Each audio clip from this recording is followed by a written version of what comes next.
want to depend on him for our security, do we?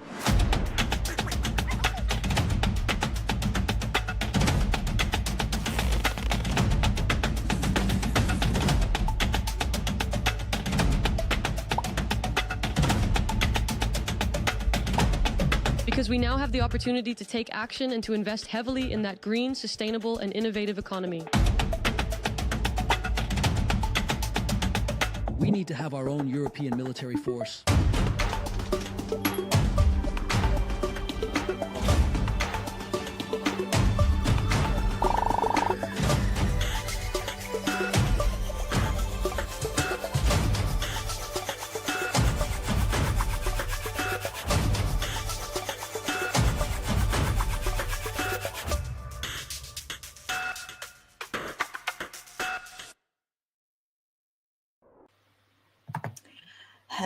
Hello to all. Greetings to you from Berlin, Germany. My name is Irene, and I will be one of your hosts for the Volt European Election Watch Along. It's been a beautiful sunny day here in Berlin. Perfect weather for voting for the future of Europe, if you ask me. I'm really excited to welcome you to the European Watch Along event with Volt on YouTube. We have a wonderful couple of hours of stories, segments, live event live streams coming for you. And it's really cool to get to be here to celebrate this really important milestone in Volt's history together. I'm also really thrilled to be joined by my co-host, Rick, joining us from Bratislava. Rick, I'm passing it over to you. Thanks so much, Irene. It's a joy to be doing this together with you. And I am tuning in from Bratislava, Slovakia, where it's not been sunny today. In fact, we're a little bit east, and so the sun set earlier, and it's been a bit of a stormy evening with lightning, with thunder. And actually, I think that contrast may portend what we talk about over the next couple of hours with our friends and colleagues from across Europe. There will be sunny skies and I think some stormy skies as well that we'll hear about. So it's going to be really exciting because there are people around Europe who are interested in the EU, interested in politics, interested in these elections, and they're mostly looking forward to hearing the results in their national context. And this is what makes Volt so different, is that we're not just looking at things from a national perspective, we're looking at things from the truly European perspective. And this is historic. And this is where I think it's really important that, those of us who are joining us this evening realize that this is something that has, not only has it not been being done anywhere else in Europe today, it's never been done before. And we're going to talk a lot more about that together with you, Irene, and with other guests. So what else do you think our guests should hear to set the scene for the rest of this program? Great question, Rick. I think when we talk about being pan-European, it's really useful to think about being pan-European from the perspective of numbers. So concretely, Volt is present in a total of 31 European countries, and we've actually been campaigning in a total of 15 countries for these elections that were voted on between the 6th and 9th of June. And more than that, we are European-wide. I need you to take a guess, Rick. How many members within Volt do you think there are by today, 9th of June, 2024? What's your guess? Gosh, the number's growing every day. In Slovakia, we try not to change the number every day that we talk about. We've been mostly for the last few weeks talking about 25,000 members, but I'm sure it's evolved since then. It's very close. It's very close. We've grown from 25,000 to 27,000 as of today. So really exciting time. And I really hope that all 27,000 of our members, as well as anybody else who is considering being a part of Volt as well, is also joining here the live with us. And now that we've gotten the chance to take a look at some concrete numbers, I think it's time for us to zoom in a little bit closer and maybe head on over first to Slovakia, who had their elections yesterday, Rick, to take a look at how things are going over there. What do you think? Yeah, I think it's a great idea. There were elections in 3 countries yesterday. At least Volt participated yesterday. And so there were Malta, Czechia, and Slovakia. And I'm really delighted to have with us the expansion manager for Volt for both Slovakia and Czechia, and he's going to be talking to us twice this evening. But to start with, we'll talk about Slovakia with Aleš Schenk. So welcome to our watch along, Aleš. Is Aleš here with us? Maybe we don't have Aleš yet. Let's see. Usually it takes a few moments for Aleš to move over to the live stream. Let's give it a few more moments, Rick, and see how it goes. But you're joining us from Volt Slovakia as well. Maybe you can start with your own personal reflections, Rick. How have things been going in Slovakia? Yeah, so there's Aleš. Welcome. Witaj. Dobrý večer, Aleš. Good evening, Europe. I hope you are having a promising election night. Hello to you, Rick and Irene. How are you doing today? Great. Looking forward to hearing what you have to tell us. I think I have some inkling, but go ahead. Yeah, of course. I'm filled with immense pride and gratitude for the tireless work and dedication each member of our team has shown up during these European elections. As a person, as political advisor and scientist, in 10 years, I've never seen such determination to make things happen against all odds. This election was the first real election for our chapter, and I have to say, hats off. Special thanks belong to you, Rick, Lucia Kleščincová, our candidates, and many others who took part in such endeavor.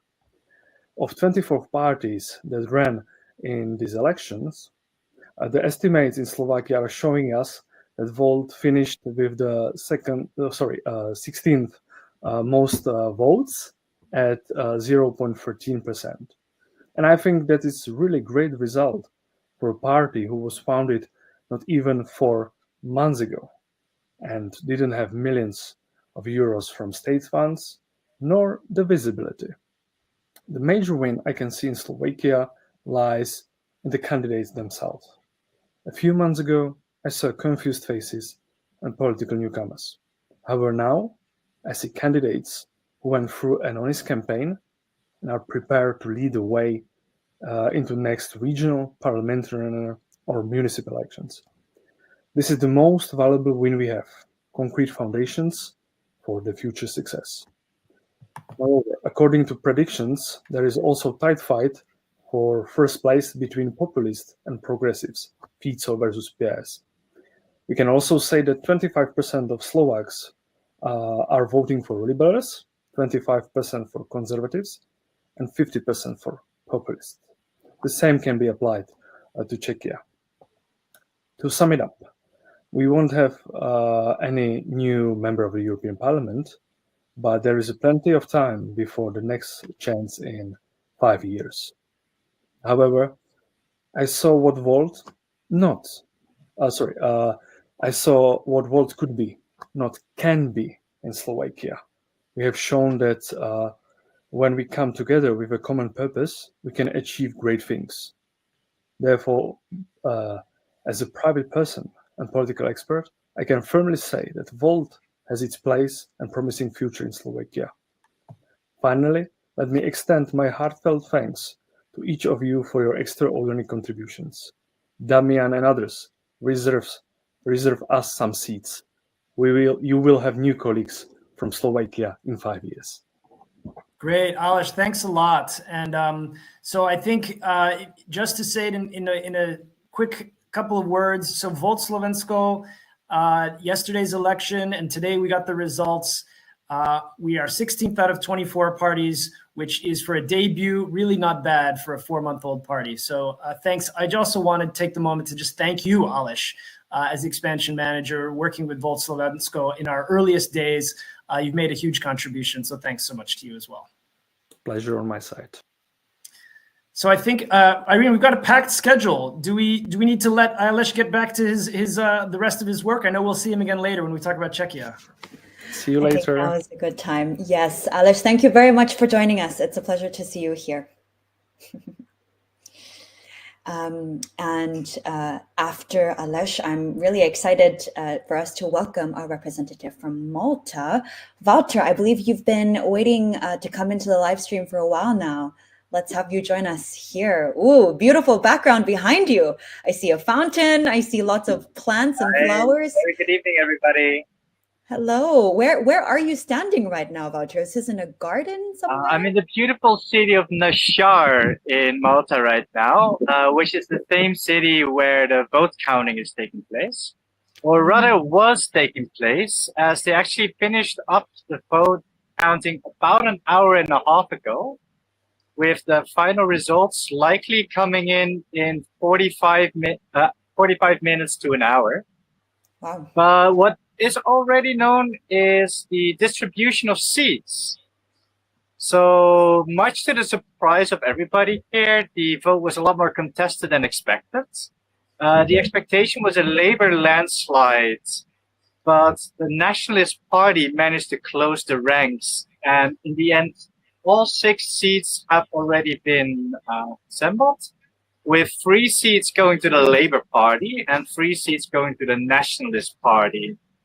Now, for those who don't know, the Nationalist Party is also the party of Roberta Metsola, the current president of the European Parliament, who actually managed to rake in the most votes of any participant in Maltese European parliamentary history, with more than 80,000 votes going. What can I just ask really quickly? How many voters voted in Malta? Just to give us a sense how because that's a huge portion. That's really a huge number in Malta, right? Yeah, that's a very good question. The expectation is that around 350,000 people voted, with the possibility being that it can differ by 25,000-ish. Wow, this is really. Go ahead. Yeah, Roger. so no seats were involved here this time around, but we did manage to get quite a good showing.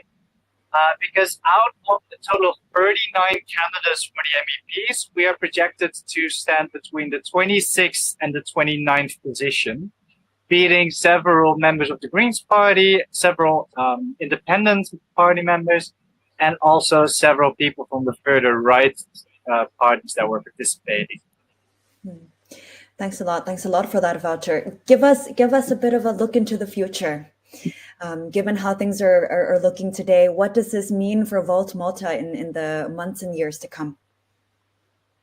Yeah, so since Volt Malta is still fairly new here, and considering the growth compared to the 2022 parliamentary elections here, we do expect nice organic growth to take place over the coming months and years.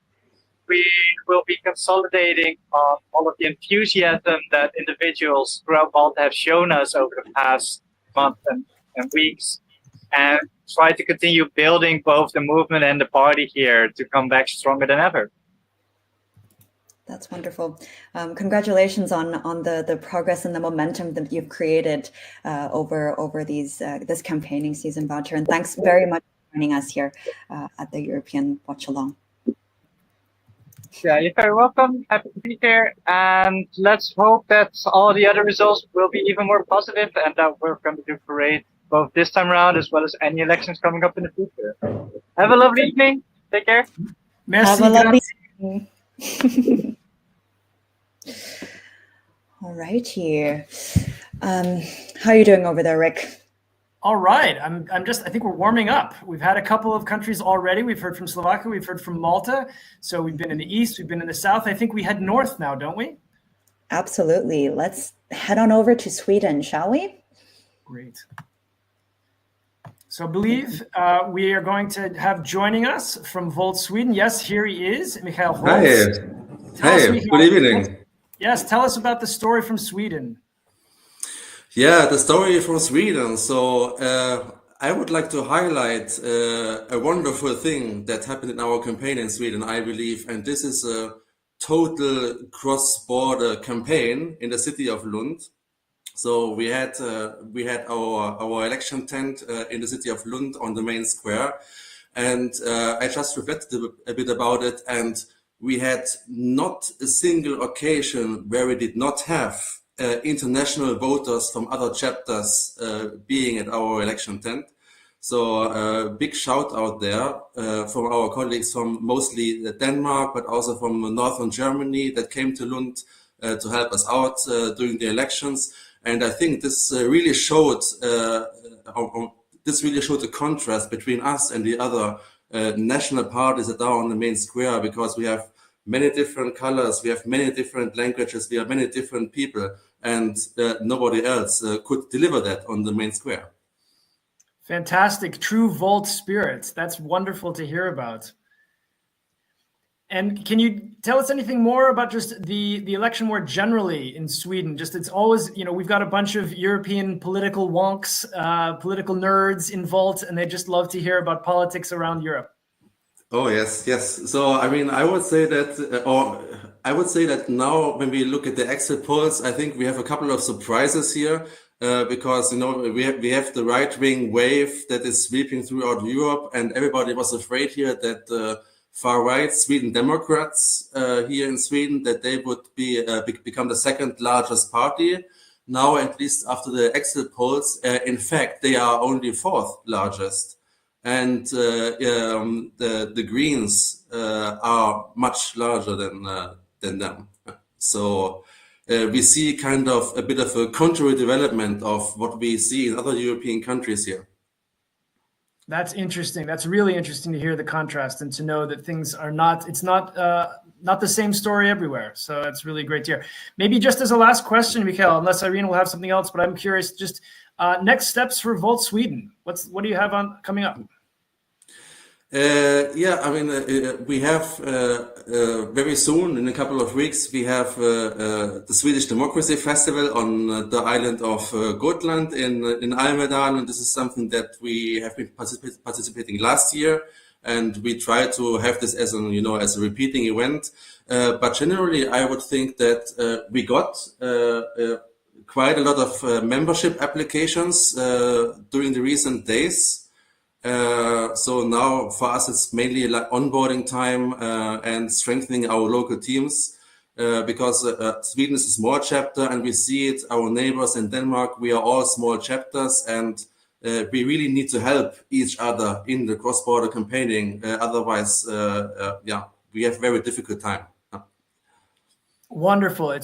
Politics is all local in the end, right? So to be able to build it up from the grassroots is vital. So wonderful. Keep up the great work, Mikael. Yes. Yeah. Thank you. And you too. Thank you. Yep. So bye. Thank you, Mikael. So we've heard from 3 different parts of Europe already, Irene, haven't we? And we've got some more to come. Where do we go next?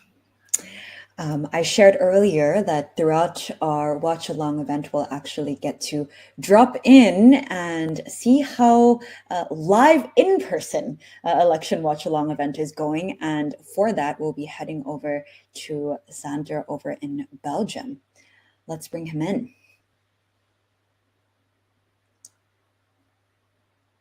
Let's see how things are going to work here. We will actually be heading over to France first with Elise. Elise, how are you? Hi everyone, thanks for having me. I had better times, but I'm fine. I hope you are doing fine too. Yes. Thank you so much for being here. I know there's a lot going on in France right now, and we really appreciate joining this conversation to let Maltese across Europe know how things have been going for you. So first off, let's start with the very first topic that we wanted to talk about. Volt France chose to join a coalition. Tell us a little bit more about the reasoning behind that decision and how that's affecting the way things are looking right now. Yes, indeed. So one thing to know is that in France, to be able to have ballots in every single voting station, you need to gather at least 1 million euro, because you are the one, so the parties are the one that are paying for the ballots, not the state. And we don't have like a single ballot like in Germany, for example, where you can just cross the name of the party that you're voting for. So it means that if you don't have this 1 million euros, it's not possible to have ballots everywhere, and therefore like it's very hard to get good results. So we had to find other parties to be able to gather this amount of money, because unfortunately we're not that rich in Volt France for now. So we found 6 other parties, and we decided to run all together. So parties that were for the most of them on the center left, and other ecological parties, we decided to run all together under the name Europe Territoire Écologie, which means Europe Territories and Ecology. Fantastic. It makes a lot of sense for the context within France. And right now it's 10:23 p.m. CEST. Tell us a little bit more about how the results are looking like in France right now. Yeah, so for now, around 60% of the ballots have been opened, so we don't have the final results yet. But we have like an idea, a global idea, which is unfortunately not looking good overall. So for France, because there's a historical breakthrough of the far right, which is actually doing more than 40% at the moment. So which is absolutely enormous. And for our list, so the one that Volt took part in, we are right now at 0.25. So which is also very disappointing. But there were in total more than 38 lists running for these elections, and we're the 17th for now. So yeah, still not in the end, but it was the results for what we know yet. Can I ask, at least there's obviously been big news just within the past hour there in France.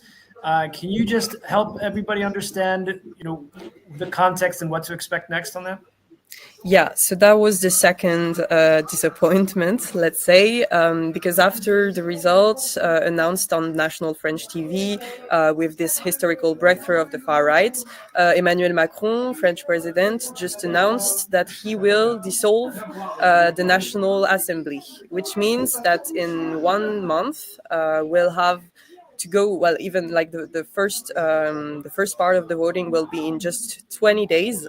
The French will have to go back to the polling stations and elect new members of the national parliament. So this is actually not good news considering the results, because of course Emmanuel Macron felt forced to do that because his party did a very bad score. So he did half the score of the Rassemblement National, which is the biggest far right party.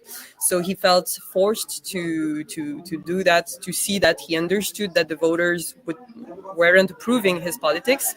But at the same time, it's also bringing the national politics in the European elections. And now we are really much afraid that we could have also this breakthrough of the far right in 1 month at the national elections. And this could actually have the consequence of bringing us a far right prime minister. So this could be also like a very bad news for France.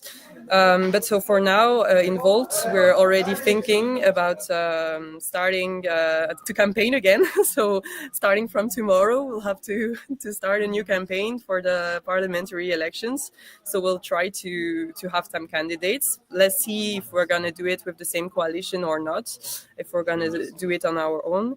But we thought that the campaign was over, but it's only starting. No rest for the weary. Yeah.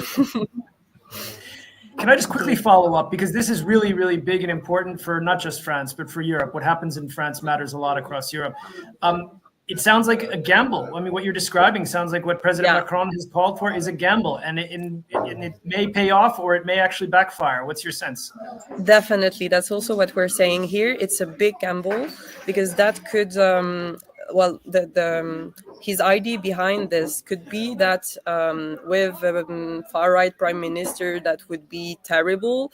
The French could see that the far right is not able to lead the country. And so for the presidential elections that are expected in 2027, they could actually vote against the far right. But that's very much of a gamble, actually, because that's not sure, because we are not sure about the rational character of the far right voters. And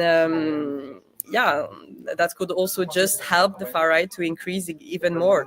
So we're very much skeptical about this decision here. And for now, the only people that I saw that were cheering about this announcement were the far right people on social media, especially, because they know that they're going to get more elected officials and it's going to help them grow. So let's see. But definitely not the best news. Irene, I'm going to step in with one more question. I hope you don't mind. But just, Elise, my question to you, which I'm sure lots of people across the Voltiverse across Europe are probably wondering, what can they do to support Volt France? Well, if they know French voters, if they have connections there, they can always try to talk a bit about our party that is still very unknown in France. Even if we were sometimes surprised during this campaign that we're more and more known compared to the former ones. But it was the first European elections where we were running. We were able to run in 2019. So they can definitely just talk about it, make sure that that French people know that we exist and that we offer a new perspective on politics. And then, they can also send us people and volunteers if they want in the following weeks, because we'll need people to go on the streets and try to get every ballot for the elections in 1 month, because that's going to be very short. Merci beaucoup, Alice, and bon chance, bon success. Merci. Thank you very much. Have a good election. Wow, lots to digest there, Rick. I'm still taking it all in. There's so much resilience and determination in what Elise just shared. Hearing the news today, already starting to plan for the next campaigning schedule from tomorrow onwards. I'm really inspired by that, I must say. We're really in it for the long haul, and this kind of willingness to get back into the fight again is really what it takes for us to get to the version of Europe that we want to see. So that touched me very much, Elise's story. All righty. We just heard from Elise. It is currently 11:30 p.m. in Cyprus. So I think now it's a good time for us to head on over to Rodula, who has been very patiently waiting for us, wearing a lovely Volt pin. I see you've relocated since the last time we saw you, Rodula. How is it going over there?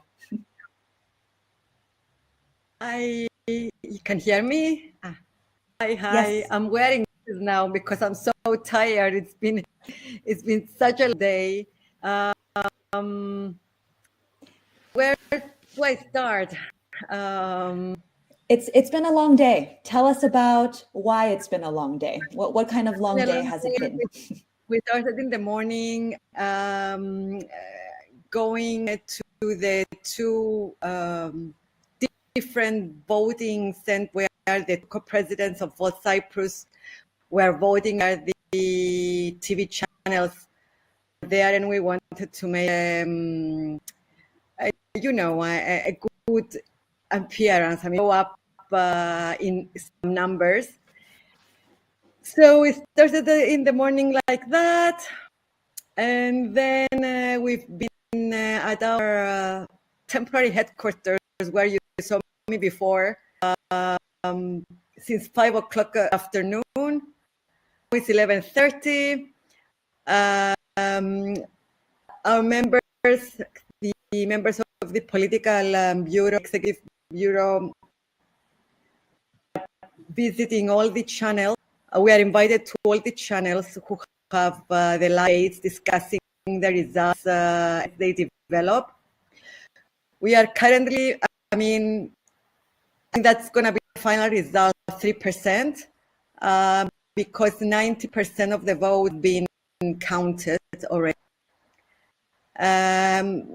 Cyprus is a huge result because, as you may know, we only, even though we were affiliated with Europa since 2021, the political party was legally formed in December of this year, 2023.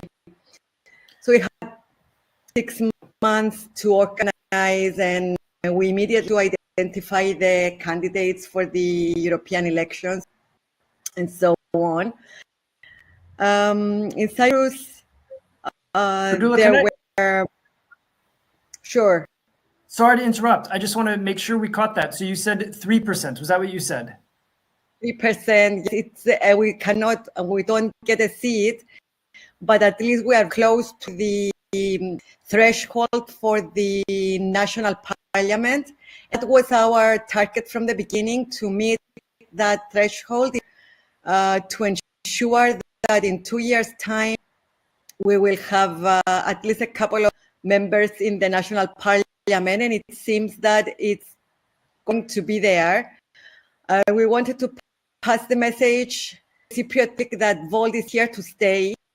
We're not like on fireworks that we've seen in Cyprus come and go, to be formed and running an election and then dissolved. We are here to stay.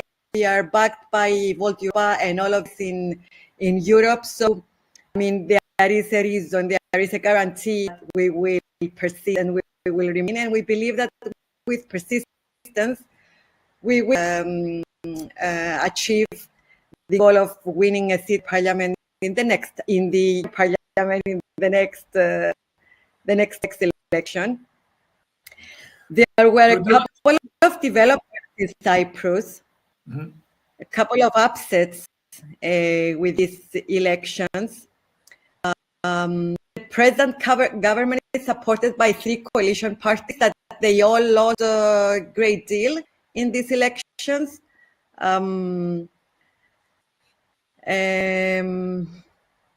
They were shunned actually by the electorate. And most of the voters they lost, they turned to independent candidate. It's called Fidias. Maybe you have him. Panayotou is a YouTuber who casually decided to run, and he got 20% of the votes, 60,000 votes. And this is to show that the public is fed up with the existing status quo, and they would vote for anybody. So, I mean, that hurt us a bit as well, because some of those votes would come past, but people just wanted to show how disappointed they are with the political situation in Cyprus, and they would just vote for some 24-year-old who does anything about politics, and now he has gained a seat in the European Parliament. I mean, it's unbelievable. Radula, I want to ask you one question, which is Volt Cyprus has been a real star, rising star in the Volt network. We hear lots of great things about what you're doing there, and one of them is the unified nature across the island of what Volt is doing there. And correct me if I'm wrong, but I understand Volt is really quite unusual, maybe unique as a political force that's unifying both parts of the island. Can you tell us just briefly about that? Yes, we are the first party that we can call ourselves bi-communal. We have members from the Turkish Cypriot community. Actually, our general secretary is a Turkish Cypriot who lives in the north. We are called the north and the south. And we were counting a lot on the Turkish Cypriot votes as a bicommunal and the only bicommunal party. But the Turkish Cypriots didn't come through for us. The same number of Turkish Cypriots that voted last time in 2019 voted this year as well, whereas we expected double that number. And we were hoping that those extra votes would come to us, but that didn't happen. There are a lot of reasons for this. One of the reasons is these people, they feel the same as the Turkish Cypriots feel the same as the Greek Cypriots, disappointed by the system. Last 5 years ago, they voted for the only Turkish Cypriot that was part of the left-wing party, living on the south, not living on the north as our members. And they were disappointed by the results, by the action performed by that person. So they felt that they didn't do anything for them. And they ended up... No, you're describing a challenging situation, but you all are doing really important work, and please keep it up, because it's not going to change quickly, but with work it will change. So thank you so much for all you're doing at Volt Cyprus. It's inspiring. We are already planning to start campaigning 1st of July for the next election. Great. Well, all the best for it. Much success. Thank you. Thanks. Thanks so much. Thank you for joining us, Rodula.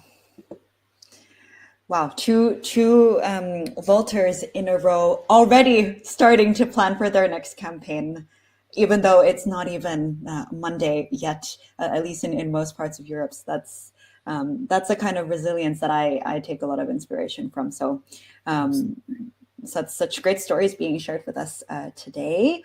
I think earlier, I mentioned that we might get to take a peek at how things are going over there in Belgium.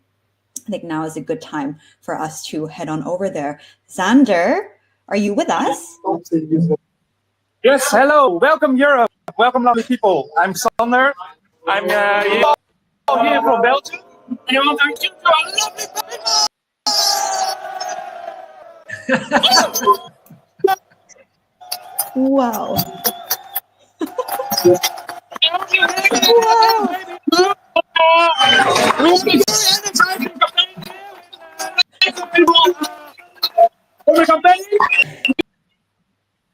Xander, we get your enthusiasm with 1000% energy, but we can't make out the exact words you're saying right now. Let's see if when he moves to another location, we can hear a bit more.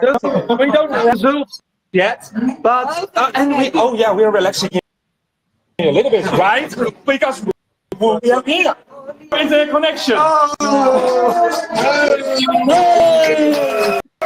Okay, we're back. Okay, we got here. I hope you hear us. Can you put your thumbs up if you understand us? We do.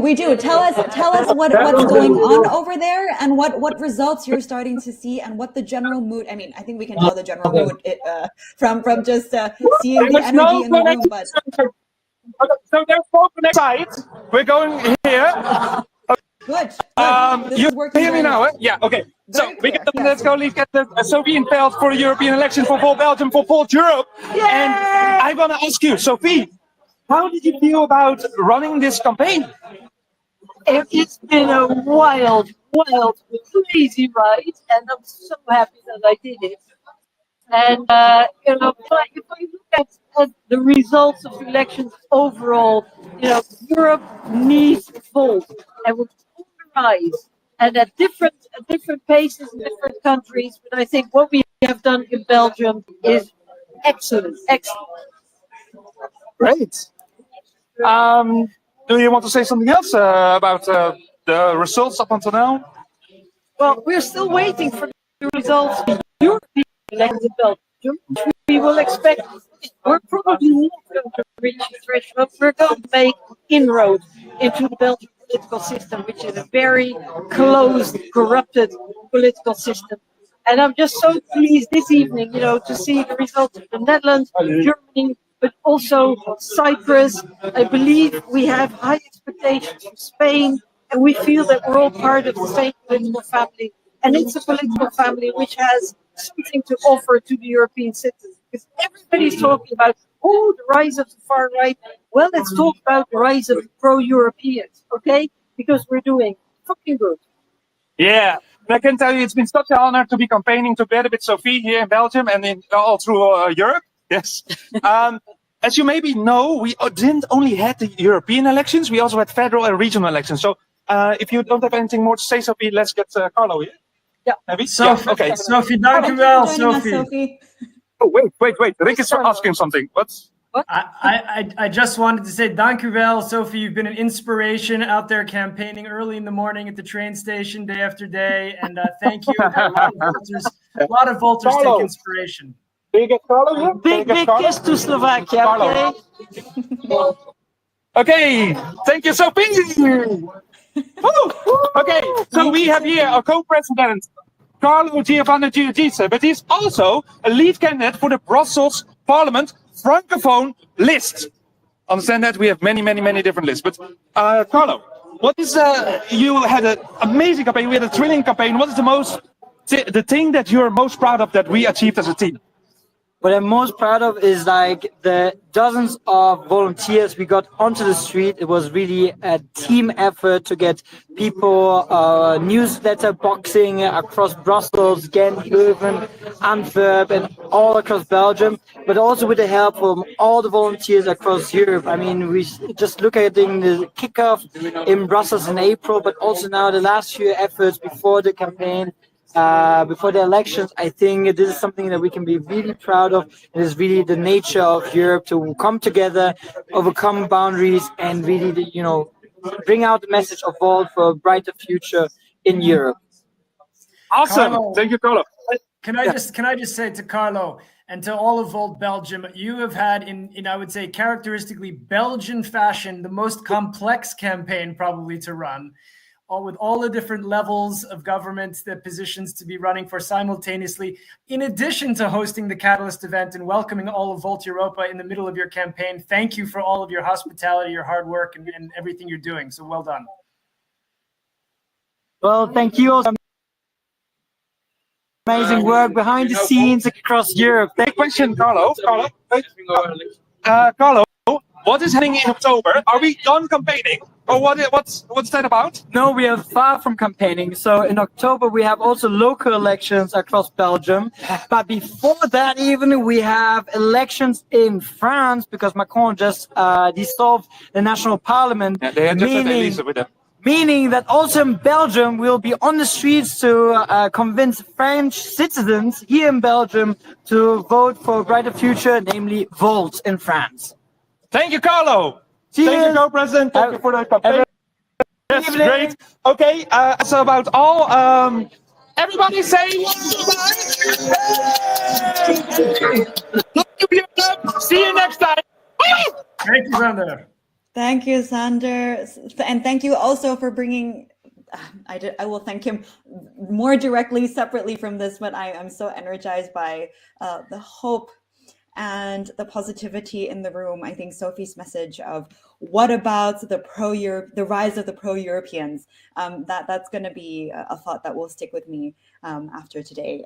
And I think that's also why we are here in this live stream together, to stand next to, albeit virtually, all of our friends and colleagues throughout Europe who really, really are dedicated to this mission of being pro-European on a day where it may feel quite difficult to do so. The fact that we get to be here together helps us to connect to that with each other a little bit more. Wow, such great energy coming from Belgium. Rick, how are you feeling? Yeah, no, I mean, I'm almost getting goosebumps actually. The last three we've had. So just to maybe quickly summarize where we are in our evening. So we've heard from Slovakia, from Malta, from Sweden, from France, from Cyprus, and from Belgium. So we're doing well. We're moving around Europe. We've been hearing from east, north, south, and even the west just now, really, from Belgium. So, so I don't think we move far with our next visit, do we, Irene? No, we're gonna head on over to our colleagues in Luxembourg. George is going to be dialing in and sharing perspectives from multiple colleagues in the room. Hey, George, how's it going over there in Luxembourg? It's fantastic. So we're here joining at the European Parliament office in Luxembourg. So everyone, for you Euro nerds out there, is where all of the back office stuff happens. It's the official party with all of the other parties are starting to join, and we've been here for a little while here. And I'm here with all of a number of the candidates and a number of the Volt members who are here, who want to say a quick word to you guys. You guys don't need to hear from me. I like the sound of my own voice, but it's better that you hear from the cool people who were on the ground campaigning. So I'll just pass them over. Yes, George. Hello. Hey. Hello. Hello, Volt Luxembourg. Hey. Hey, how are you doing? Great. What can you tell us about your day in Luxembourg? It was very nerve-wracking. I mean, the whole time we were watching the results, and we were like, okay, when do the Italians stop to vote so we can see the results? Because we are so nervous to see and anxious to see the results. What's the feeling? You've worked so hard. Luxembourg is one of the pioneers. We ran 5 years ago already, so this is your second time doing this. Can you give us a sense? How does it feel the second time around for those countries that are only done it for the first time or have yet to do it? Yeah, I think we have a good feeling actually. We cross our fingers for get again more than 2%. That should be really nice for this evening. So we cross all our fingers. So let's see. But we will see what will happen in 20 minutes. I think we will get the results. So let's 11 minutes actually. 11 minutes. Thank you, Lara. Everybody's very anxious, so not a lot of straight thoughts going out there. Great. I think maybe, Irene, if we're lucky, we might get a chance to swing back to Luxembourg later in our program, huh? Let's do that. That's the benefit of doing this virtually, is we can teleport across Europe very quickly with this live stream. Exactly. This is the correct gesture. You got that right. Are there any other impressions, messages that you'd like to share with our friends throughout Europe that you're noticing in Luxembourg? This is a good time for that. I understand that you may be in a bit of a time crunch as well. So what are some lasting messages that you'd like to pass on to our colleagues throughout Europe? I mean, it's really nice to see everybody cheering for the same party. So we also in Luxembourg get the attention from media saying, okay, I saw that you in Germany are polling well, you in Netherlands are polling well. And this is really the spirit we want to give away. And this is really doing nice for also our spirit. So even if we don't do the best we could maybe, we still are very enthusiastic about the results showing up in all the other countries. So it's very nice to see that we can all be part of the same big whole party, of the same big movement. So this is really getting along also to the media, and this is what really inspires us. That's wonderful. As we were speaking, they were getting pictures from the national media as well, so that's also good. Very cool. A little George poking in from the side here.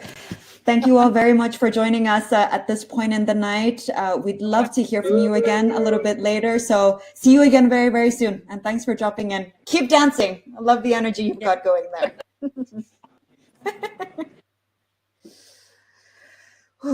Man, it's been a roller coaster of emotions, Rick, I must say. And we're not even 1 hour into the event yet.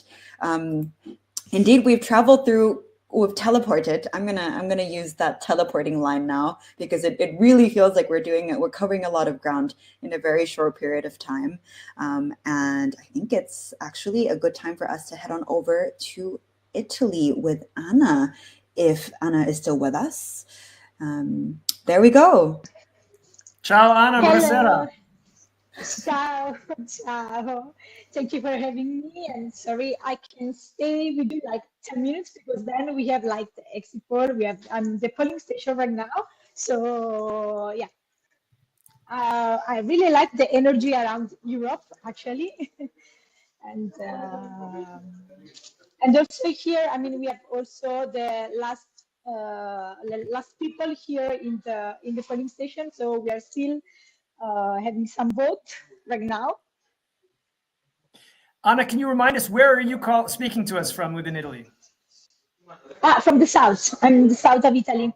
So right now I'm not with the candidates because they are in the northeast of Italy, but I was with them until almost the end of the campaign, and it was really great. And I really like to stay with them and to participate in this, and it was really, really nice.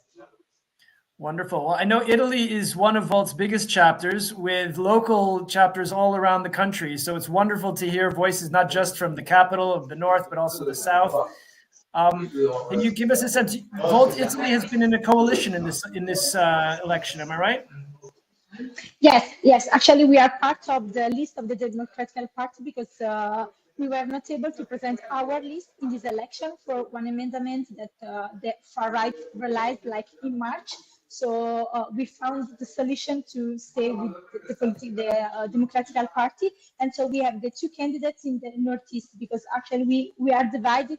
We have the election at the national level, but we are divided in like circumscriptions, like 5 of them. So, and we have presented our candidates in the Northeast part. But we also have other elections, not just the European election. We have also election at regional level and at local level this time. So every part of Italy right now is running for some campaign. Wow, it's fantastic to be. That's a lot to bear at one time, though, right? To be running multiple levels of campaigns all at once, it's a lot to keep track of and to campaign for. Yeah, exactly. But it was really nice. I mean, I think that everybody right now is really crazy, but it's really nice, and we are happy because we like achieved that. Because at the beginning we thought we were not like able to participate at the European election, for example, but at the end we did, and I know that also the two candidates, they're really, really happy. Great. Can you give us just a quick snapshot of what is on the horizon after tonight? You get a little bit of a break maybe, but what is in the near horizon for Volt Italia, maybe the rest of 2024? Well, actually, we have other elections, so after a little break, we will work on the campaign as the other chapters, actually. Great. Okay. Well, very much success, much luck, and much success. Thank you so much. Irene, anything else we want to ask Anna? No, not actually, at the moment. Now we are not at the moment, but then you will have Federico that will speak about like the result. Okay. So thank you. Grazie, Anna. Grazie, Anna. Ciao. Ciao. Bye. Fantastic. Alrighty. We have spoken to, I think, maybe close to 10 people by now, Rick, since we started our live stream. Does that number sound right to you? Nearly. Well, it depends if you're going to count all the people in Brussels and all the people in Luxembourg. So we've talked to a lot of people. Yeah. It's been a very eventful hour so far, and we're going to stay in the southern region of Europe for our next guest. We have Simone coming in from Portugal. Simone, let's hear from you. Hello. Hi. Hello. How is it going? Tell us how the day has unfolded for you so far in Portugal. So far, so good. I mean, we do not have very big expectations here, to be honest, but we are all with very positive mindsets. We know that Portugal for now knows Volt finally. So to be honest, we have party here. That's it's great. Definitely. Over to you, Rick. No. Sorry, I was going to say, I'm glad you're getting to enjoy, because I know you ran a national parliamentary campaign just before the European campaign. So back to back, a lot of campaigning. So if you're able to actually enjoy each other's company and take a moment to relax, that's also important. Yeah, exactly. That's correct. We already had a snap election before in March, which was pretty exhausting. But even better to see that the people that have joined us on the field for the snap elections are still here. They're still fighting. So that's really amazing. And if you want, I can show you, give you a little glimpse how it looks like right now. Let's do that. That'd be great, Yeah? actually. Yeah, let's do it. So we're going? Okay. Let me show you Portugal!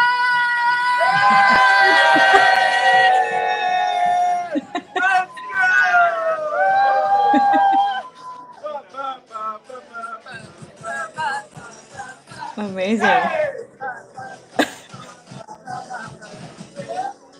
This is a full-on party indeed.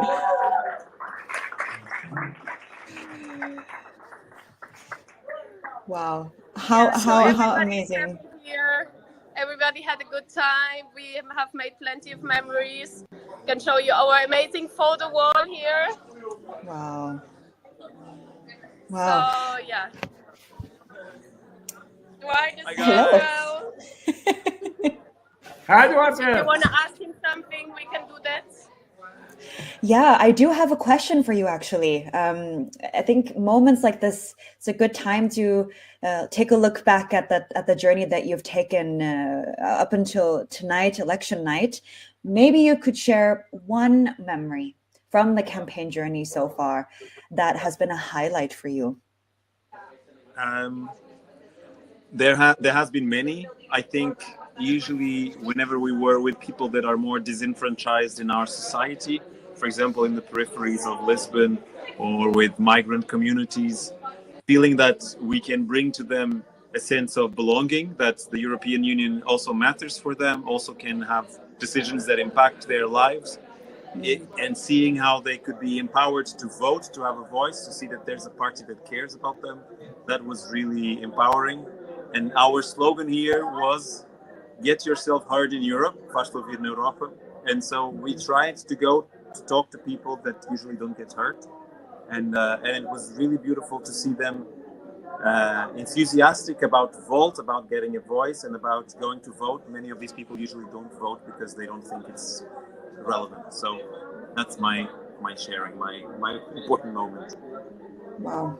Thank you so much. That's such a great reflection. And it brings us back to how politics is really about people and making sure that everyone feels like there's a place for them in the world. And thank you very much for sharing that reflection with us. We let you go. Yes, obrigado indeed. We let you go now to continue dancing and enjoying the party. And we're dancing with you over here virtually. Have results now because it's dead. We're going to have results. See ya. Thank you. Cool. Thank you. Thank you for joining us. Thank you. Obrigado. Bye. All right. I've been very impressed, Rick, with your cultural fluency, switching in between different languages and greetings throughout the evening. I might know one word in 20 different languages. But that shows a willingness to lean in and be and find the bridges in between cultures, and even if it's one word, it means a lot, and I'm impressed by it. So maybe you just take the compliment and celebrate that. Thank you. We're up to a big moment right now. It's 11 p.m. Central Europe time. Yes. And I think there are some results coming in. It was interesting. Portugal's obviously 1 hour behind, so I guess they're getting the results now at 10 o'clock their time. Yep. But it'll be interesting for the second hour to hear some. We may have more news in the second hour because some of the people we've been talking to didn't have results, so we may swing back to some of them, right? Yeah, exactly. And so to kind of gather our footing and see what's going on, I think now is a good time for us to take a little bit of a break. My cat is part of the live stream right now. He's very excited about the European elections and is keen to be part of the live stream. But I think here is actually a good time for us to take a little break, see what's going on, and we'll be back with you in about in a couple of minutes. So we'll see you soon. Great. Looking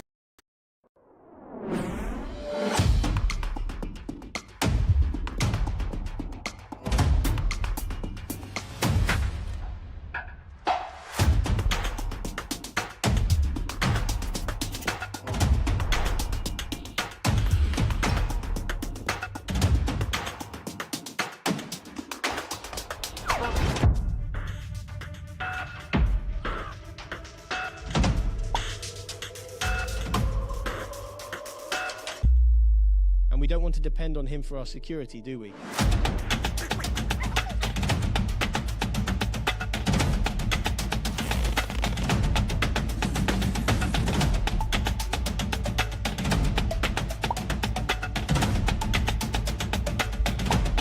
Because we now have the opportunity to take action and to invest heavily in that green, sustainable, and innovative economy. We need to have our own European military force.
Muitas delas sempre pela ação, criando sido único de desafios, mas também de sonhos e esperanças.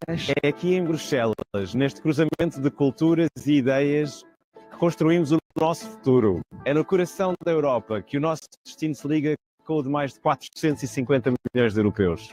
Num continente conhecido pela sua diversidade e pela sua história, cada nação oferece uma paisagem de cores, línguas e sonhos muito próprios. Mas juntos, formamos um mosaico mais amplo chamado Europa, um projeto de coesão e força chamado União Europeia. Hoje, a Europa enfrenta um momento altamente desafiante, com problemas globais que transcendem fronteiras nacionais. O aumento do custo de vida acentuou as já existentes assimetrias sociais, às quais se juntam a instabilidade geopolítica e as dificuldades de acesso à habitação. Sabemos que em Portugal este cenário é ainda mais grave, dada a estagnação no poder de compra real dos portugueses, apesar de uma entrada superior a 57 mil milhões de euros provenientes de fundos europeus. O grande problema tem sido a eficácia da aplicação destes fundos. Os governos que temos tido preocupam-se em gastar este dinheiro, o que é diferente de gastá-lo bem. É por isso que após 38 anos de União Europeia, ainda não conseguimos pagar os salários competitivos que permitem reter e atrair o talento em Portugal, sobretudo jovens portugueses. O planeta encontra-se ameaçado pelas alterações climáticas. Temos até ao final desta década para evitar o ponto de não retorno. Mas, em Portugal, foram nomeados para ministros do Ambiente e da Agricultura 2 ex-deputados que votaram contra a Lei Total da Natureza. A nível europeu, conseguimos a Lei do Clima e o Pacto Ecológico Europeu, mas von der Leyen e a atual Comissão Europeia têm recuado gravemente nesta ambição, ao sabor de narrativas populistas da extrema-direita. Portugal, que é um país altamente vulnerável,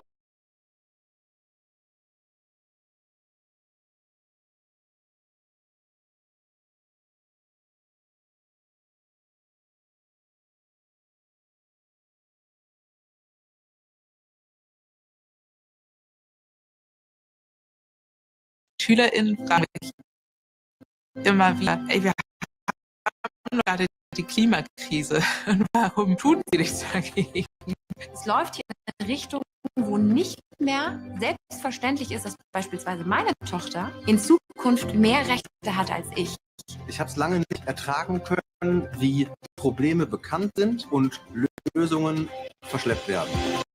Wir können jetzt nicht mehr länger zuschauen. Wir müssen uns jetzt engagieren, weil wir einfach in einer Situation sind, wo wir dringend was tun müssen. Warum fangen wir nicht an, die Potenziale, die wir haben, auch europäisch zu denken, zu planen und umzusetzen? Und diese Fragen zu beantworten, haben mich irgendwann dahin gebracht, dass ich gesagt habe, ey, ich gehe los, ich mache das jetzt. Weil wir brauchen mutige Politik.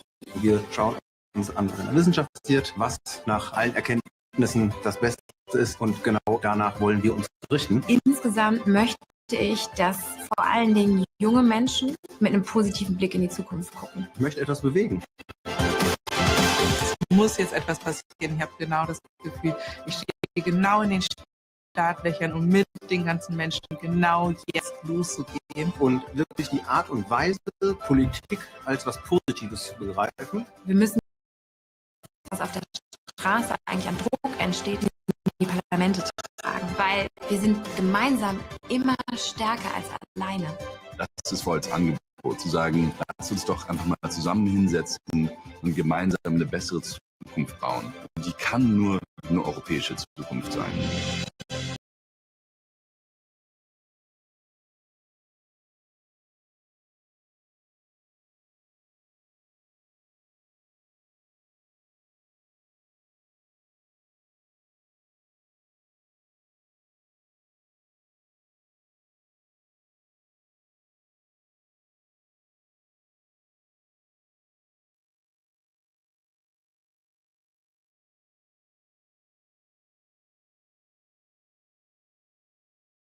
Stop Unii. Nie. Stop fašizmu v Európe. Iba národný záujem. Národný záujem. Izolovať Slovensko? Mier podľa ruského manuálu? Nemali by sme hrať inú hru? Nestačilo len vstúpiť do Európskej únie. Nestačí len užívať si jej výhody. Nestačí stať na okraji ihriska a už vôbec nestačí len sa v nej udržať. Keby sme boli zase len ďalšia politická strana na Slovensku, tak to robíme politický marketing. Ale my veríme v odbornosť a spoluprácu. Zjednotili sme vyše 25 000 ľudí v 30 krajinách Európy. Máme premyslený plán, ako riešiť klimatickú krízu, zaistiť bezpečnosť a zefektívniť Európsku úniu. A sme na najlepšej ceste ho dosiahnuť.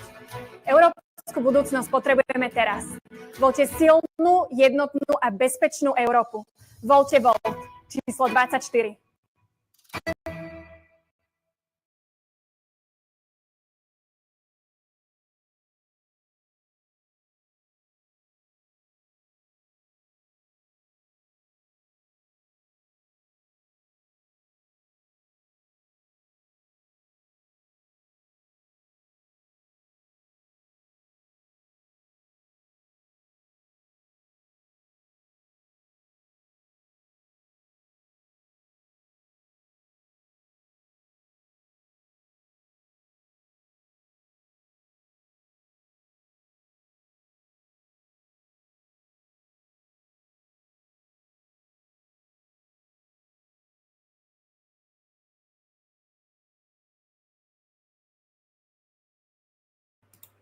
Oops.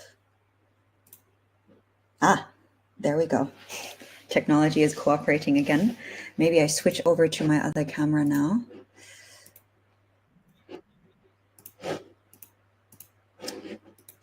Okay. All right. We are back from our break. How's it going on your side, Rick? How do you reflect on our evening together so far? Really energized. Really energized. Good. Good. Me as well. I'm excited for us to continue hearing from the ground how things are going. We would actually love to head on over to Germany next. Let me check in with our green room team to see if Germany is already dialed in. We'll wait to hear. I see a little notification that signals that. So I think we might. So this is a big one. Volt Germany. Oh wow! Hello. We are not getting the audio from Volt Germany quite yet. Hi everyone. Greetings. We see, but we don't hear. We see, but we don't hear you. We want to hear. There's lots to tell in Germany. Clearly. I see two microphones. I see a lot of people in the background looking very excited. I think the team will hear soon that we will make some support. There we go. Yes, and we hear you now. Results here in Germany, they're like We are polling between 2 and 3 seats, so we are all kind of nervous, and we are also like, I want to show you Kai's face because I think he has the hardest evening right now. Yeah, Kai, maybe you want to say a few words how you are feeling? Well, in total, we have 2.5% in Germany, which is a result that we would not have expected just a week ago. So I think for all of us, this is already a fucking amazing result. And if it even pays off with 3 seats in the end, that would be even more amazing. And if not, it stays 2.5% and an amazing result. So let's party. Yeah, let's party. How about music? Yeah. So we also have our European board here. So maybe they want to show up on our European live stream as well. So Ian, if you want to follow me, then I will hand over to Francesca and Mels. So 2 microphones? 2 microphones. 2 microphones. Okay. People watching all over Europe, this is your win. These people in the European Parliament are representing also you. How fucking amazing is that?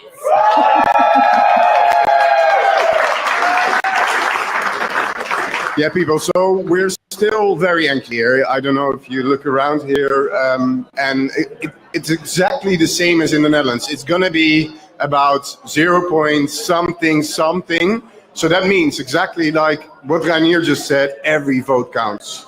So we're going to be very anxious for another few hours. I hope that it's going to end tonight and we don't have to wait for tomorrow because I can't take it anymore. But what is sure is that we're jumping now from 1 seat to 4 and maybe even 5. And that's thanks to all the campaigning, all the countries. Okay, or maybe you shouldn't hold the beer all the time. And that's because of all the campaigning in all the countries, all over Europe. And these seats are your seats. These people. We are proud of you. We are so proud of you. They are going to represent all the voters. Doesn't matter where you're from. If you're from Cyprus, if you're from Slovakia, if you're from Spain, everywhere. We have one program and one set of MEPs. Karel, back to you, because I need my drink now. And you're done with speaking. Yes, so thanks for joining our party here in Berlin. Maybe we can give a last applause to everyone in Europe who run this amazing campaign. Guys, come, show some love to the ones on the screens.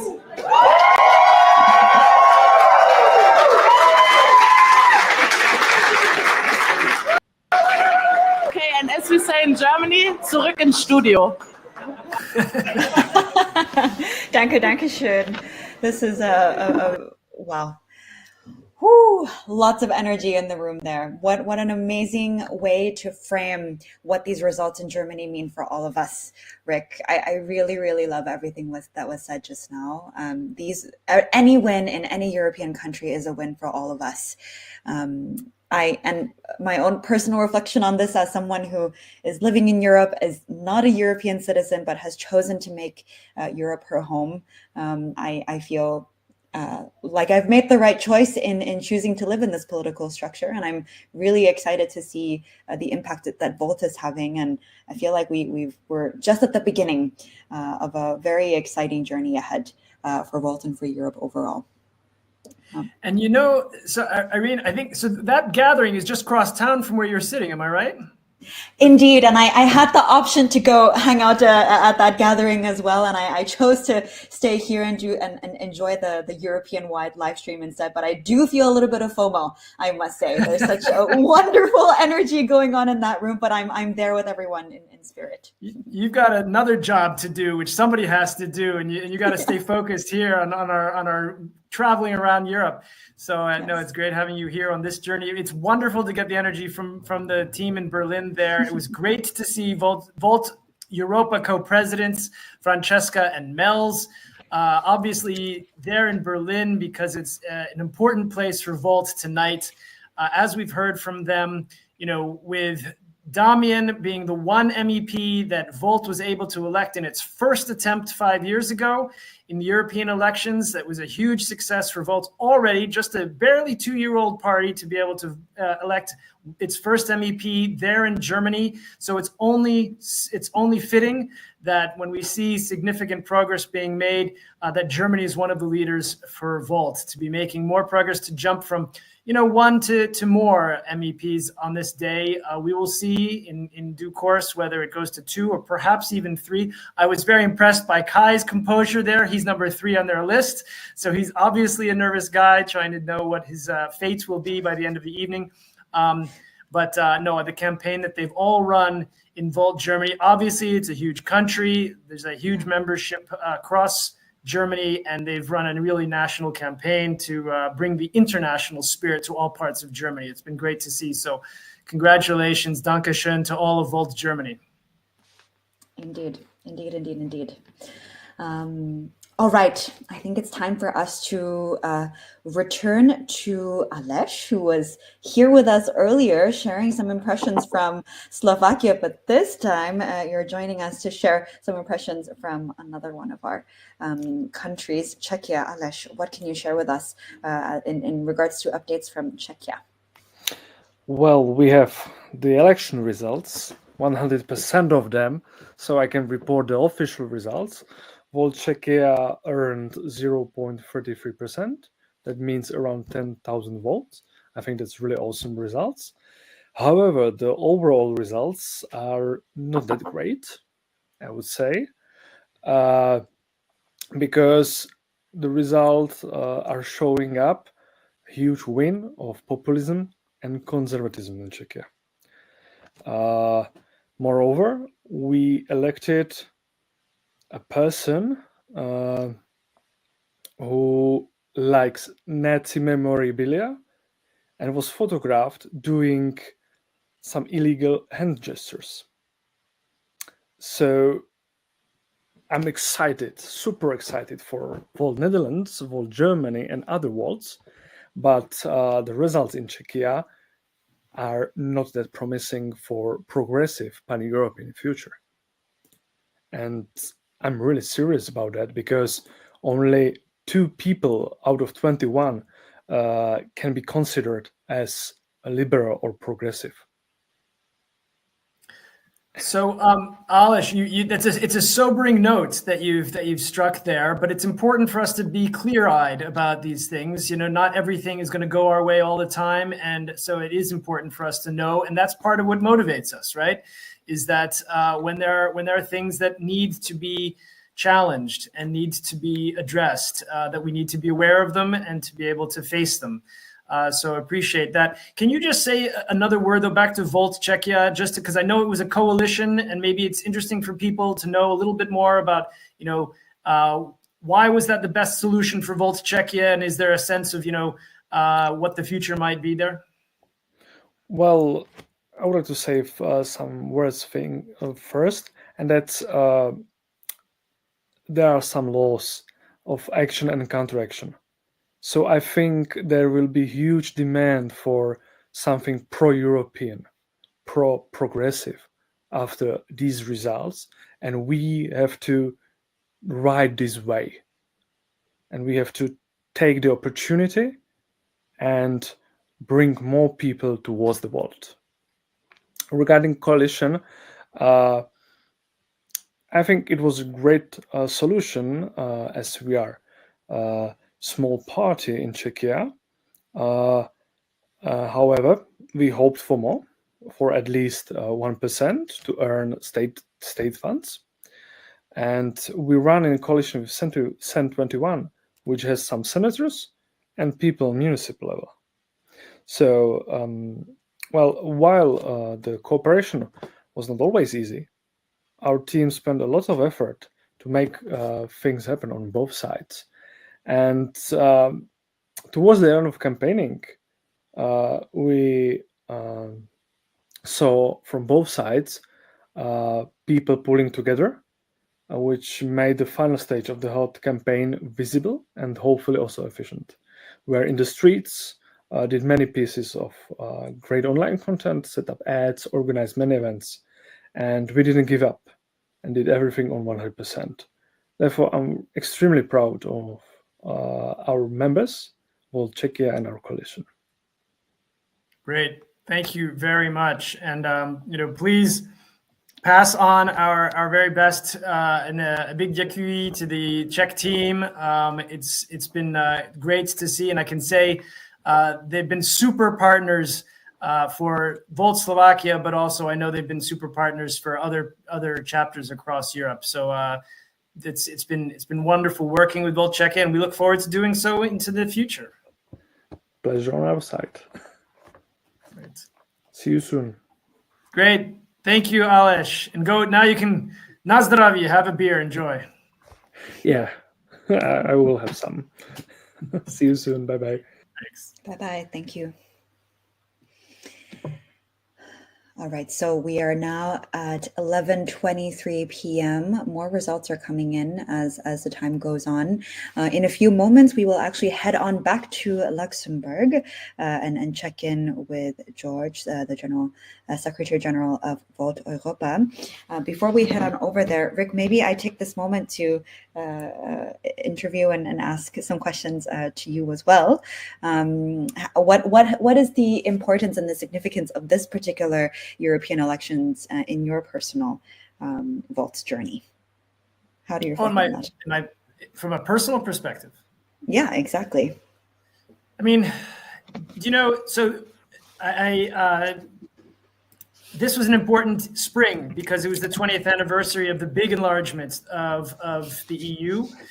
10 countries, including Slovakia, joined on May 1st of 2004, and so it's been an opportunity to really reflect on how far we've come, and it's been wonderful to see Volt in the forefront, bringing the Volt spirit, the European spirit, from places where it really started in Germany, the Netherlands, France, Italy, and bringing it to new parts of Europe and parts of Europe that used to be referred to as new member states. We don't do that so much anymore. We talk about the countries that joined 20 years ago as countries who are fully fledged members of the EU. The citizens of those countries have always been European, and for 20 years they've been citizens of the European Union. And it's great to see that we just spoke with Aleš, who's in Czechia, so it's one of those countries. Volt has had really wonderful things happening in places like Bulgaria and Romania. Also part of that Bulgaria and Romania came after that anniversary 20 years ago. They were obviously not in that wave, but they came subsequent to it. But it's been part of the region, which has been expanding over the last 20 years. Where the EU has expanded and Volt is expanding. And there's lots more potential. I guess if I could say one thing, it is that this is a part of Europe where there is massive potential for Volt. Volt has only started to scratch the surface in places like Hungary and Poland or Slovenia and Croatia. And I think there's potential in the Baltics. And so, there's a lot of countries. This region makes up a very big part of the European Union. And it's important that they are included and that Volt establishes its presence in all of those countries. So we will see. And I think this is part of probably the thinking of bringing the General Assembly this November to a country outside the EU, to Albania, the General Assembly in Tirana in November. Mark your calendars if you haven't already, 23rd, 24th of November, to join Volt at the General Assembly in Tirana. Although Albania is not an EU member state, it's obviously adjacent to EU member states, bordering Greece and close to Croatia, and in a region which is emerging and becoming increasingly integrated into European structures. That's going to be an important moment, and I think it's highly symbolic, highly politically important for Volt to wave the flag there, and so that'll be a really great moment for Volt later this year to congregate in that part of Europe and to say, okay, this is the future for Europe and for Volt. Absolutely. Thanks for that reflection, Rick. Now I think we have George here with us, joining from Luxembourg. We can head over there now and maybe get some insights from how things have been developing in Luxembourg since the last time we saw each other. How's it going over there, George? We are not hearing you at the moment, George. Are you off mute? Fantastic. Yeah. So we've had the results in here where it's 1.1%, which is a really positive result considering the resources and also press attention that Luxembourg has been affording us and the media has been affording us. And so we have that would be around about enough to get us a seat in the national elections, where there's a really strong opportunity for us as well in a couple of years' time. The big thing here that has been like a bit of a sour event is we're here with the ADR, which is the far right party, and they won one seat.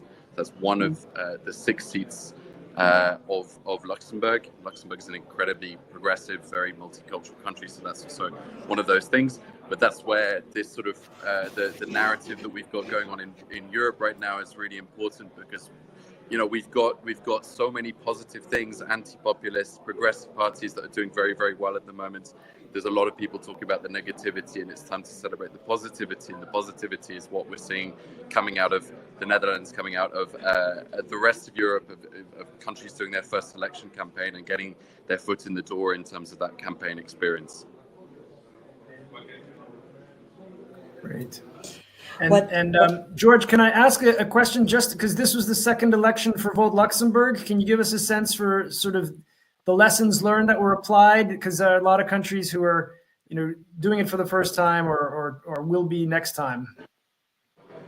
Yeah, definitely. I think the key is, again, I think it comes down to our sort of press relations ability, ensuring that we have someone within the team that has got that in the team,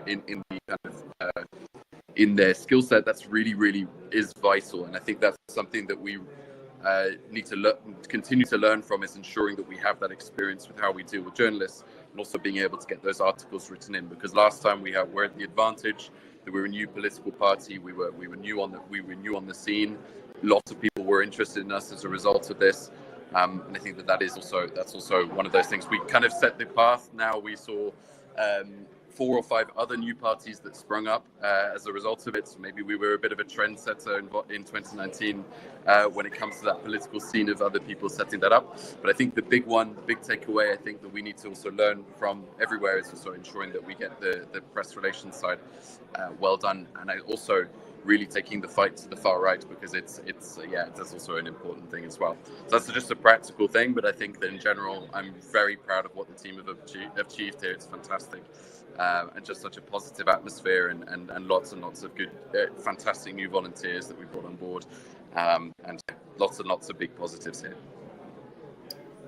Great. From the home of Schengen and one of the original 6 EU member states, it's great to see Volt strong in Luxembourg. Thanks so much, George. No problem. Thank you, George. We'll see each other again very soon. Fantastic. So earlier, before the break, we got the chance to speak with Anna from Italy. And now Italy is going to come back in and join our conversation again, this time from Federico, who's here with us on our live stream platform as well. Hello, Federico. Great to see you again. Hi, everyone. Great to see you. Ciao. Hello. And in Italy, actually, we closed the voting half an hour ago. So we just have the exit polls. We are starting to see how the voting went in terms of how many people, but actually the platform is not working yet, so we don't know. We knew that at 7 p.m. The voting did not go so well in terms of how many people went to vote. Now we have an exit poll that says that the Brothers of Italy, which is the far right that George was just saying we need to go and bring the fight to them, is going to confirm themselves. They didn't grow much, but they stayed at the same percentage. The second is clearly the Democratic Party. They are our coalition list. We are running within them. We still don't know in our constituency how it will go. They have 3-4 people who will probably come on top with preference votes, but we will have them by Monday, Tuesday maybe. So right now, it's just a big if, and we need to see how it goes. They are clearly second, and they are growing. So in terms of fighting the far right, that's good. Still, the far right didn't decrease, and it was the 5-star movement with the far left that actually seems to be decreasing. Also, the other 2 in the government coalition seems to be a little bit decreasing, not much, like 1% less, both of them, the League and Forza Italia. We still need to see after the exit polls and the actual results how the Liberals went. In the political election in 2022, the three Liberals party that we have kind of got around 10% if you sum it. And now they're split again in two, but they're given like 8% maybe, so they dropped a little bit.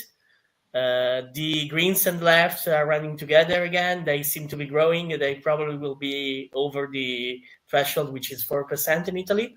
And instead, one of the Liberals' list, Azione, is actually pulled right now behind them. So we will need to see how Renew goes and how the Greens. And about Volt, we have been running also in 32 municipal election, local election, one regional election in Piedmont. We will need to see how that goes, but the voting starts after the voting counting starts after they do the European one, so we need to wait a lot. Still, we might be running to have the first Volt mayor, so from a civic list, but he is Volt, so that is one that we need to keep on see. But again, we will have the result on Monday or Tuesday. And besides that, we hope to gather a lot of elected officials so they can build up momentum for Volt and we can keep on growing.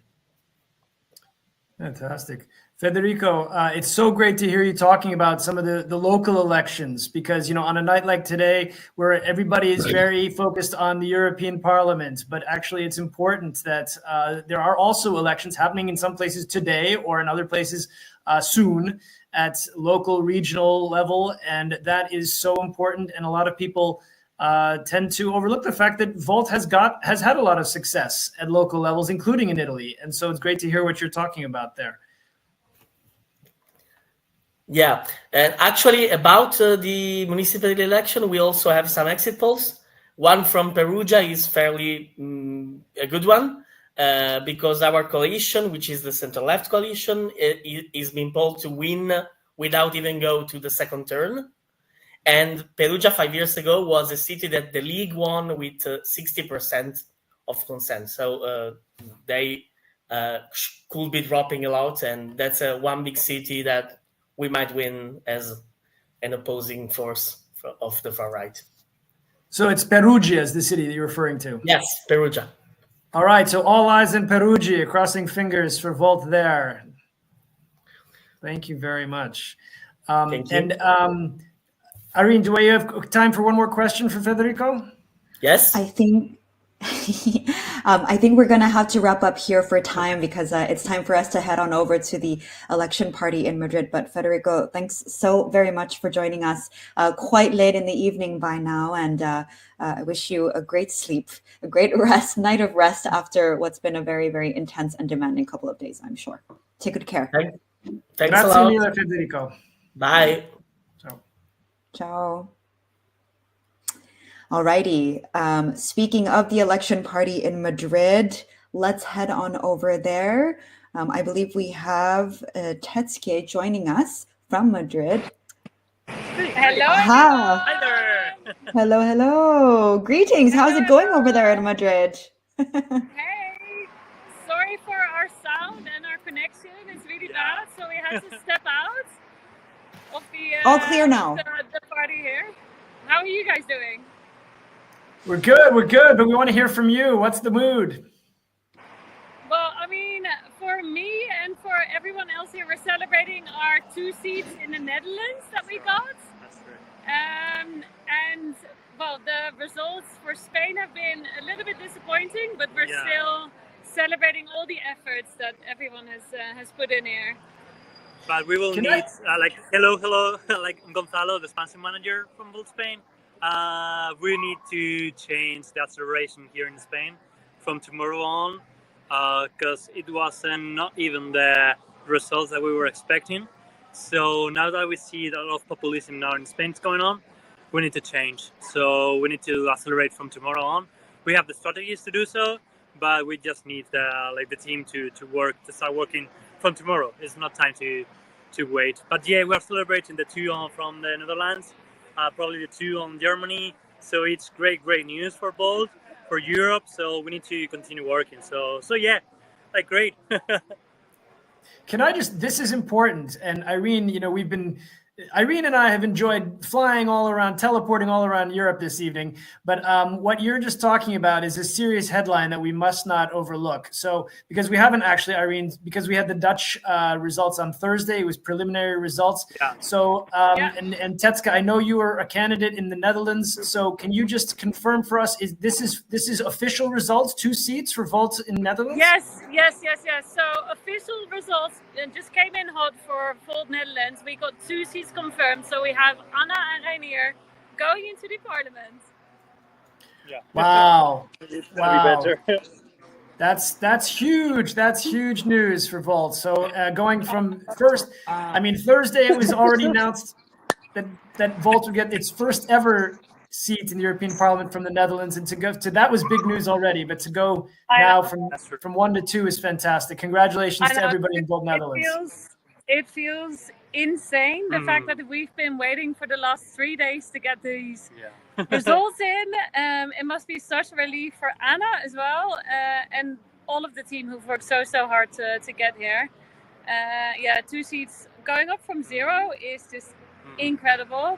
But I do want to emphasize that it's like a collective effort. So we've not done it on our own. It's everyone out in Europe campaigning. And the fact that we've been able to show a true European campaign, and we could keep saying that we're one true European party, was just amazing. That's it. Wonderful. We need to follow the path that Netherlands and Germany has followed. So that's the point that I will say. From the rest of the countries that we are in, like both where it's on other countries, we need to follow the path. That's the point.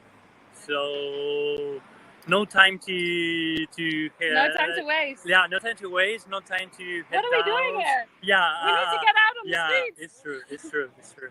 We'll start flowering immediately again. Yeah. No, it's fantastic. It's great. And I think it's worth emphasizing over and over again that these members of the European Parliament that are elected from Netherlands or from Germany are representing Volt voters from across Europe, actually, because this is Volt. This is what makes Volt unique, right? Is that all of these Volt chapters have campaigned on the same policy program. And so whether you're from Spain or from Slovakia or from Portugal or from Greece, if you have now multiple representatives in the European Parliament speaking on behalf of the interests that you have been voting for. Yeah, 100%. Like it's a win, obviously, for us in the Netherlands, but it's a win for everyone around Europe. And I know this can feel a little bit sad and disappointing because everyone in Europe, like in the 15 countries running, but also the rest of the countries where we have chapters, everyone has worked their asses off to get here. And the fact that not everyone gets a seat whilst they've earned a seat, in my opinion at least, is devastating. But we're here now and we're celebrating together. And we have double. I mean, 4 seats in total is just incredible, guys. Look, like my night has been made. My week has been made. My year has been made. Tetska, while we've got you, it is. We're on the parliament. We have 4 seats, so it's also another way of negotiation. Like more power to negotiate inside the Greens and everything. Absolutely. And we should use now these 4 MPs for the rest of the countries. Not Germany in the Netherlands are established, but we need now the power of these 4 MEPs and the other deputies for the other countries to continue working. And not on the next 2029 European elections, but on the elections that are going to be in the meantime, the local, the national elections. So no time to waste. Yeah. So we should all celebrate. Yeah. Can I ask one last question, which is, Tetska, do you have a count for how many votes Volt got in the Netherlands? So I don't know how many votes exactly. I know we got 5.1%, which is and we had 4.9 on Thursday. Yeah. So above 5. Yeah, above 5. It's insane. Okay, fantastic. Well, congratulations and thanks so much. I think we've got to keep teleporting around Europe, but thank you so much. Irene, anything else before we let them go? I'd actually love for us to stay here a little bit longer. Do you guys have a little bit more time for us to stay in Madrid for a bit longer? Do you need to head back to the election party now? Can we stay here for a bit more time together? We have a few people waiting for us here, but I can stay for a bit. No, yeah. Yeah, we can wait. If you can give us just 30 seconds to say goodbye, farewells, and then we can have the rest of Yeah. the group. Hi. Hello, hello. Hello. Yeah. I think the last question that I would like for to hear from you from is just what is there an election party happening in Madrid right now? Are you near there? Yes. Tell us a little bit more about what's going on there. All right, so we all got together. So basically, I got in today from the Netherlands because I didn't want to miss, the people here, either whether they were celebrating or mourning. But so far, like, the spirits are still high. Everyone is happy, and everyone got together here. We're in this Irish pub, so it's not very Spanish, but we were with a group of, like, let's say 20 people all together celebrating what they've done over the last month, and it's been amazing. That's great. Thanks for sharing these impressions with us. And we both of us wish you a great rest of the evening. Take good care. Thank you so much. Good luck, guys, with your teleporting. Thank you. Gracias. Dank u wel. Bye. Bye. Bye bye. Take care. Okay, coming up to the last few moments of our watch along event. Let's do a recap of our evening together so far, shall we, Rick? Yeah. During the first hour of our live stream, we traveled from Slovakia to Malta to Sweden. We heard stories and really resilient and determined energy and reflections from Elise in France, as well as a ton of really, really great positive energy coming from Sander and Sophie and Carlo in Belgium. We've also heard from Rojula in Cyprus, Luxembourg, traveling all throughout Europe, and I think very, very soon we will end our teleporting journey back here in Berlin with some reflections from the candidates who are there with Vote Deutschland. What's the teleportation journey been like for you, Rick, to travel through all these countries? Do you know, it has been inspiring. It's great to see. I mean, obviously, there are numbers which are moving up. One number we haven't heard, but I'll be curious to know when we have it confirmed. The number of total Europeans to cast a vote for Volt in this election, this European Parliament election. I don't know, but I spoke with Francesca earlier today. She was saying that it could be close to 1.5 million Europeans voting for Volt in these European Parliament elections. That's huge, right? That is a huge number, right? I mean, that is a number, just to put some context on it, larger than the combined population of Malta, Cyprus, and Luxembourg together, voting for Volt candidates. And it's actually, I can tell you, it's the number of people that voted in total in Slovakia, just as another comparison. For all the parties that ran in Slovakia, there are 1.5 million. So no single party got more than 400,000 or something in a country like this. So it's a huge number, and it's a meaningful number to say, look, that's 1.5 million Europeans who have said, we support this policy program, we support this vision, this approach. And that is the kind of thing that whether you're in a country where the numbers of votes may feel in absolute terms small, you have contributed to that overall total of 1.5 million. And that is every one of those votes counts, right? And it matters. And it's one of those things where whether it's 3, 4, 5 MEPs we end the night with, it's the kind of thing that those MEPs will be feeling and honestly working to represent all of those 1.5 million people who voted for this policy program. It's the kind of thing that absolutely separates Volt from any other party. It is historic, it's unprecedented, And it's the kind of thing that is just beginning. I mean, Volt 5 years ago had around 400,000 votes. So for it to more than triple from one election to the next, and let's see where it can go 5 years from now when, it hopefully gets closer to all of the member states. So it's a really big night of achievements to celebrate. Those are the numbers. You were talking about some of the stories of resilience. We heard it in France. The Cyprus story is a fantastic story. And it's great to just see what's happening in so many parts of Europe where there are real efforts being made, people putting their blood, sweat, and tears into fighting the populists, the extremists, and trying to say Europe is really part of the solution to fight the challenges of the 21st century. So that's what I feel I'm getting from this night, getting from all the energy of all these people. It's really empowering and inspiring. Most definitely. I mean, it's been incredibly energizing to, throughout our teleportation journey, see the energy in the different rooms that we've had the privilege of dropping into. So many people celebrating, regardless of the concrete numbers that were actually achieved, celebrating the progress and the momentum that has been made. I think this approach, bringing hope and positivity to the way that we think about the journey that we're taking to push this European-wide policy program on. This hope and this positivity is really, really important. And I hope that for those of you watching and joining us on YouTube, this hope is traveling through the screen and entering you in your hearts and your minds as well. This is a journey that we're taking together, and I'm really excited that in addition to the individual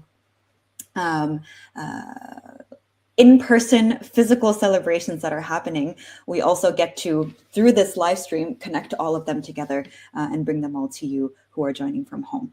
So it's been a fantastic 1 hour and 50 minutes so far. Very soon we'll be closing off our watch along with candidates who will be joining us. The lead candidates will be joining us from Berlin to share their reflections after this journey, and to also take a glimpse into the future and see what's next. From your perspective, Rick, when you look into the future, as someone who was also a part of the Slovakian list yourself, what do you see for Volt in the months and years to come? Oh, goodness. So many opportunities. And, European elections come along only once every 5 years. And in between those, there's so many other moments where Volt can have an impact. We've talked about doing so at the local, municipal, regional levels. It's great to hear what's happening in places like Italy with elections coming up, obviously at the national level coming up just in a few weeks in France. And that's so important because this is how the movement grows. It grows, at the local level. It's where people who are away from the capital cities, they feel connected, they feel empowered, they feel involved, engaged. And that's where, Volt, I think, has had really a magic touch in the places where it's had the most success, right? So in places like Germany, like the Netherlands, like Italy, Volt has done a great job of reaching far beyond the capital. And I think that's something that is truly the big opportunity, right? I mean, we can talk about entering countries where it hasn't really scratched the surface, but also countries where it exists, it can go deeper. So I think there's opportunities for Volt to go both wider, for sure. We're running in 15 out of 27 member states. There's 12 that we haven't yet run in the European elections, but deeper into local elections, regional elections in any of the member states. And by the way, let's not forget, for any of our viewers who might be outside the EU, from the UK, Switzerland, Ukraine, Albania, Volt is present in those countries, and they're as much part of the family as any of the others. That makes a lot of sense. And I'm excited for us to continue this reflection on what's next for Volt with the lead candidates who will be now joining us from Berlin. Volt Germany is going to come up into the live stream soon. Please expect for us to travel into a very energetic and enthusiastic room. They won't be able to hear us. So we'll be hearing directly from Volt Germany. I see Damian there enjoying a nice bottle of beer. So, Volt Europe, let's say hello to Volt Europe. Woo! Good evening, everybody. I wanted to start with a small, little more emotional story. Can you hear me? Can you hear me? Yes? Okay, amazing. Can you hear me also? And the small, little emotional story is more in the direction of saying, like, look, and when we started this 7 years ago, boring story, 3 people, blah, blah, blah, I didn't know what I know now, which is that if you have an idea and you share it with a lot of other people, you can actually make a big difference. And I think for everyone, even those people who don't like us for political reasons, it's just a very nice sign that if you organize well, if you go into political parties, and if you don't give up and just sit back on your sofa, you can change the world. And so this is for me, like, to be honest, also a success in general for democracy. It sounds stupid, but like it is that we can, if we have an idea and we share it, actually make a change. So for me, that's a very emotional moment. We are very close to getting 5 seats into the European Parliament. 5 fucking seats in the European Parliament. Which is completely insane. There's absolutely no logic behind it. And it's all because of everyone and also because of you, Daniel. So how do you feel now as a potentially new MEP of the European Parliament? Woo! I feel so much joy. It's hard to describe in words. I'm full of excitement, and I really look forward to working with 5 people in the European Parliament for the next 5 years and build further on the foundation that everybody that's watching this live stream and everybody here has helped create, because it really is a team effort. And what I said at the election night in the Netherlands is that the most beautiful thing for me during this campaign was how people actually participated as Volt members.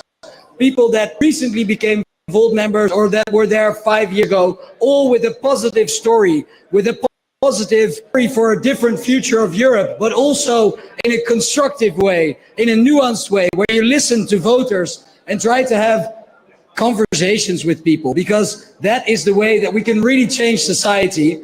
And it symbolizes for me the way that we've campaigned. It symbolizes how we want to do politics as well in the next 5 years. So everybody that has done anything to support us this campaign, thank you, thank you, thank you, thank you. So there are 2 more things I want to say. The first one is very simple. Even if you're alone in your city or in your whatever local village area, celebrate, and you can make a change. Bring 2 friends along and you will change that city, that local area. So please do it. The second one is, the larger we become, the more we need to contain our egos. We don't like egos. Egos are annoying. Yes. And it will be difficult because there will be responsibility and there will be decisions that will affect people and so on. But I really ask you all to put, when we work for Volt, not in your private life, but when you work for Volt, put Volt first. Don't put any of your egos first in what position, whatever. Put Volt first and we will be successful. There will be no limit to what we can achieve if we put Volt first, which means we put Europe first. Thank you very much.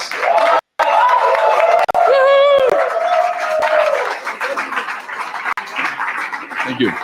Bye.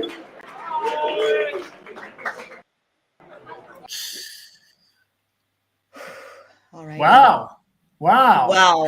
Wow. Wow. Wow. What a way to end this election watch along. I wish I could jump into the screen and be inside the room and celebrate that wonderful energy with everybody else, but also how amazing has it been to get to teleport across, 15 countries, it feels like, throughout this entire watch along, and really feel the community of Volters that we have built throughout this movement.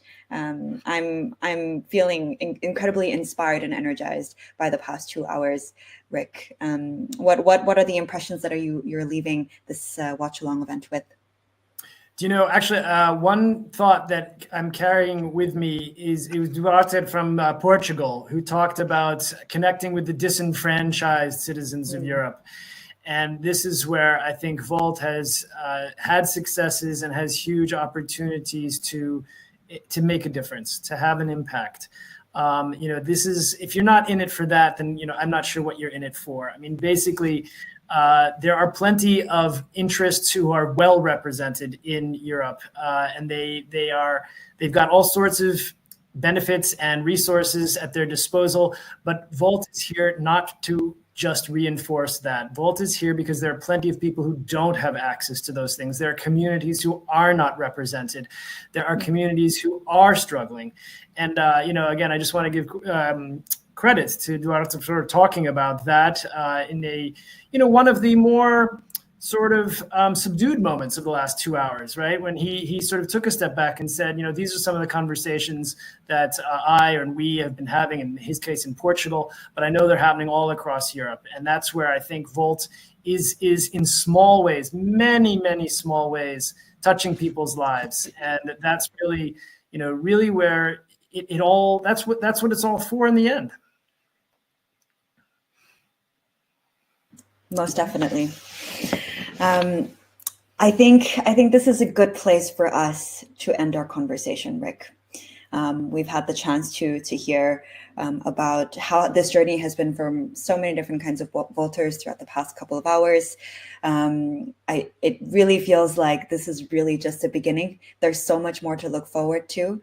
I want to thank everyone who has been here with us throughout the live stream, whether you were here from the very beginning or if you joined a little bit into the 2 hours that we've been together. We're really glad, Rick and I are both really glad that we got to celebrate this huge milestone for Volt together with you. And we wish you a really great rest of your evening. Take good care and have a wonderful rest of your Sunday. Any last words from you, Rick? I just want to thank you, Irene, for being an absolutely super co-host. You've been a real pleasure and a real pro. Thanks so much. Thank you to you as well. Bye, everyone. Take care.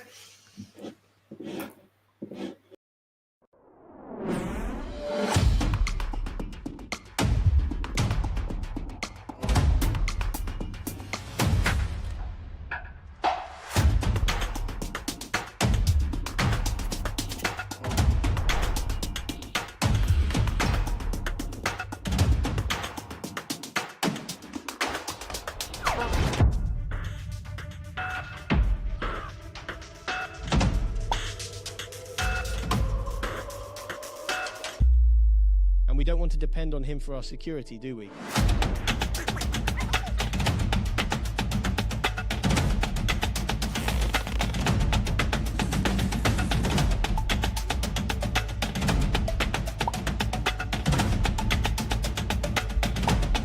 Because we now have the opportunity to take action and to invest heavily in that green, sustainable, and innovative economy.